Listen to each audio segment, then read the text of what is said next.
ওয়াশিংটনের সঙ্গে সেই পুরনো বন্ধুত্বের দিন শেষ। কানাডার প্রধানমন্ত্রী মার্ক কার্নি স্পষ্ট ভাষায় জানিয়ে দিলেন, আমাদের অর্থনীতি ও নিরাপত্তা যেভাবে যুক্তরাষ্ট্রের সঙ্গে গাঁথা ছিল সেই যুগ শেষ হয়ে গেছে। বুধবার ডোনাল্ড ট্রাম্প ঘোষণা করলেন, আমদানি হওয়া গাড়ি ও গাড়ির যন্ত্রাংশের ওপর 25% শুল্ক চাপানো হবে। মার্কিন প্রেসিডেন্ট বললেন, এটি স্থায়ী সিদ্ধান্ত। তার জবাব দিতে সময় নেননি মার্ক কার্নি। অটোয়ায় মন্ত্রিসভার বৈঠকের পর তিনি বলেন, আমরা প্রতিরোধমূলক শুল্ক বসাবো যাতে মার্কিন অর্থনীতির সর্বোচ্চ ক্ষতি হয়। বিষয়টিকে কানাডার বিরুদ্ধে অবিচার বলেও মন্তব্য করেন তিনি। কার্নি বলেন, কানাডার অর্থনীতিকে নতুনভাবে সাজাতে হবে, আমাদের নিজেদের নিয়ন্ত্রণে রাখতে হবে বাণিজ্য, সেই কারণেই আমাদের বাণিজ্যিক অংশীদারদের নিয়ে নতুন করে ভাবতে হবে।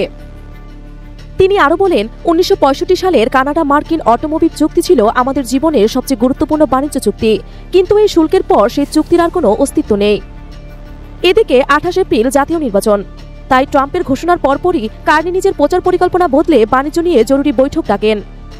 কার্নি জানান, আমরা আমাদের গাড়ি শিল্পকে বাঁচানোর জন্য নতুন পরিকল্পনা করছি, সরকারের সঙ্গে ব্যবসায়ীরা মিলে নতুন কৌশল তৈরি করছি। এদিকে কানাডা ইতোমধ্যে মার্কিন পণ্যের উপর $60 বিলিয়ন কানাডিয়ান ডলারের শুল্ক বসিয়েছে, কিন্তু এবার গাড়ির উপর নতুন শুল্ক বসতে চলেছে 2 এপ্রিল থেকে, আর যন্ত্রাংশের ওপর শুল্ক আসবে মে মাসে। এদিকে ইউরোপের দেশগুলো ট্রাম্পের এই সিদ্ধান্তের বিরোধিতা করেছেন। জার্মানি তো সরাসরি বলেছেন, আমরা দমে যাব না। এই পরিস্থিতিতে ট্রাম্প বৃহস্পতিবার সকালে ট্রুথ সোশ্যালে পোস্ট করেন, যদি ইউরোপীয় ইউনিয়ন কানাডার সঙ্গে একজোট হয়ে আমেরিকার ক্ষতি করতে চায় তাহলে তাদের বিরুদ্ধে আরও বড়সড় শুল্ক বসানো হবে।